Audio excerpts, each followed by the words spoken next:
Just how many rights are you really comfortable with giving away?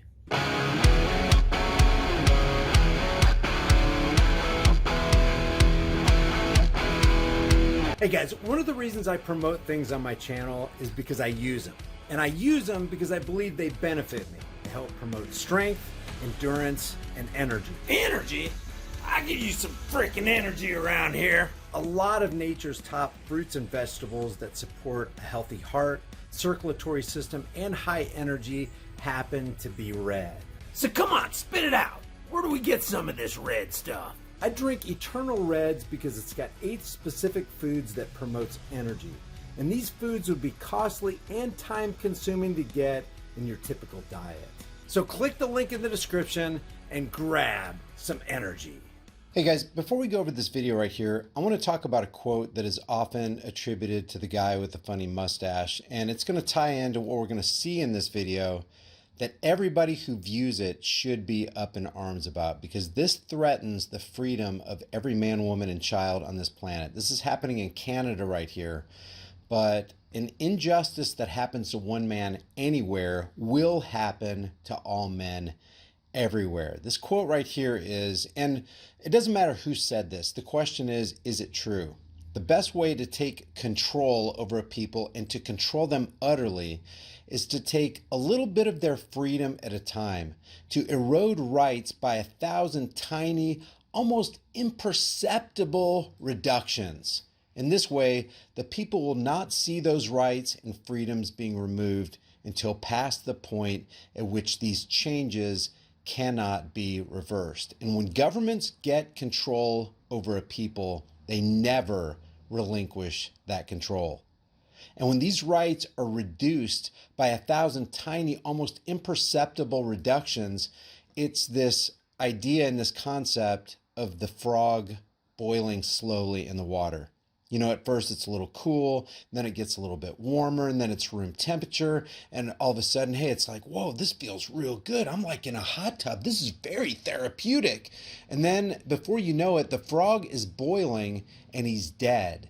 It's because those tiny increments, those imperceptible increments, in our case with rights, reductions, goes unnoticed. People are okay with it. They become comfortable. It's like, well, does anybody remember pre-2001? Before when you went to an airport, you could bring your entire family all the way to the gate right before you boarded your aircraft. Now, after 2001, with the advent of the Department of Homeland Security, which today costs about $55 billion, 9 or 10 billion of those dollars are allotted to the TSA. And TSA is basically a Gestapo checkpoint where you actually relinquish your rights before you get onto that aircraft. It was never like this pre-2001. Now it is. And people were okay with it back then. They're okay with it now. And now it's just a routine way of life. This is just the way we do things. Yeah, of course, when you board an aircraft, you have to take your belt off. Of course, you have to take your shoes off. Of course, you have to take your laptop out of your bag and put it in the bin and take your keys out of your pocket and take your jewelry off. Of course, that's just the way we do things. That's not the way it should be. And this is an example, that's an example of the erosion of rights by 1,000 tiny, almost imperceptible reductions. We should not have tolerated it. We have to not only stop giving up our rights, we got to take the rest of our rights back. And that leads us to this right here. This gentleman right here, and again, this is in Canada. This guy just wants to go into the post office so that he can get his mail. These cops right here, these badged authorities, these law enforcement agents, and we have them here in America too, you know that, are only interested in following orders. They're only interested in being the immoral conformists who do what they're told regardless of what is right. It is wrong. It is evil to bar a human being's access to getting his mail, for goodness sakes. So let's take a look at this. So there has to be a different order. Anyways, we're getting off the topic. What I can That's do not for off the you, topic. and I've already spoken with Canada Post, and they don't want you in there either. So what I can do for you, and I've already got their consent for this, if you're willing to sign this for me, Okay. I can go in and get the letter for you.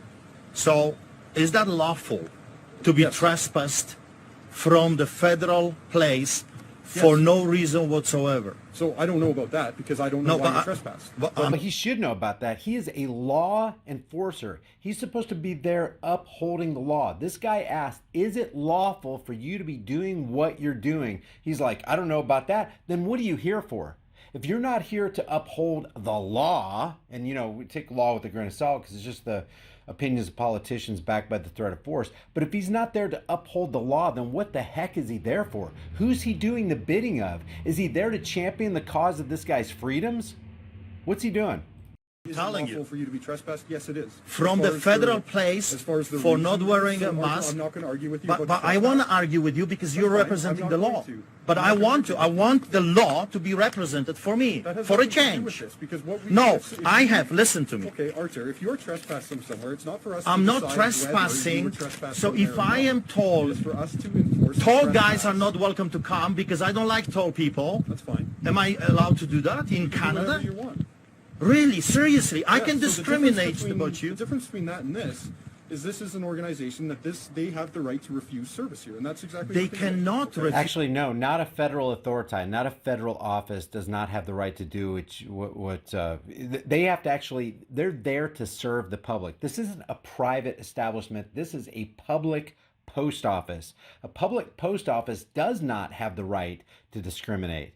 And this guy makes a good point. So you're telling me that they can discriminate me against me because I'm the wrong height or the wrong color or I'm not wearing the right clothes? Are you saying that that is acceptable?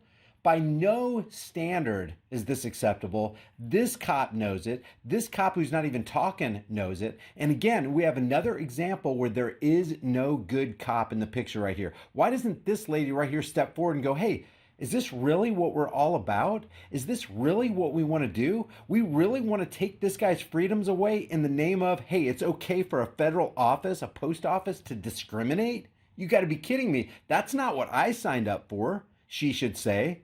Is that what you signed up for? And he should go, wow, come to think of it. No, go on in there. Do your business, sir. We don't care what the excuse is that the post office is given. You're not wearing a ritualistic shame muzzle. You haven't bound down at the altar of Jabbo. You're not doing the right things. You didn't produce your VAXX certificate. No, it doesn't matter. You don't infringe upon human freedoms. Period. Service based on discrimination. That's So, Arthur, I unlawful. understand you want to That's argue against with the me law. on this, and I'm not gonna I don't argue want to with you. argue with you. I want the So law we to are represent here. me. Okay, so we are here about the mail. So No, would you you're like me- here to represent the law. Okay, so would you like me to go in and get your mail? I want my mail, and I want to do it myself. And in the real world, you're here to represent the law would equal you're here to represent my rights. That's what law is supposed to be for. Now, we all know that law does the exact opposite. The more laws you have, the more rights are taken. So you've got this guy making sound, logical, reason-based arguments, and this cop doesn't have an answer because this cop is operating outside of even his own law. No. Because I have a right to pick up my own mail. So I'm telling you that's not happening because you But are not why? allowed, and I've already spoken to the people inside, and they do not want you inside. I don't care what they want. The law says Well, you need otherwise. to care what other people want, Arthur. No, Yes, you do. I care about the law. And the law is very clear. They're not allowed to discriminate me because of my medical exemption. That's unlawful. That's the law. If the owner decided that he's not If this dude, if he says to me, but I'm suing you. I'm already filed a claim. I already hired a lawyer. This is not going to end like this. You're discriminating me on my medical, and that's unlawful. That's why I want the law. Law. You're the law. You're supposed to represent the law. You're supposed to represent us, and you are a thug. You know what he's really standing on? He is standing on the moral high ground. He's actually standing on principle. He's appealing to the law that this guy should be upholding. This guy's not upholding the law. Therefore, this guy is this badged, uniformed law enforcement agent is way out on a limb. He's on his own. He has no backing. He has no foundation. What he built his particular ideological house on is sinking sand. You are a gangster in uniform, and that's shocking to me. Amen. Well articulated. That's the end of this video right here.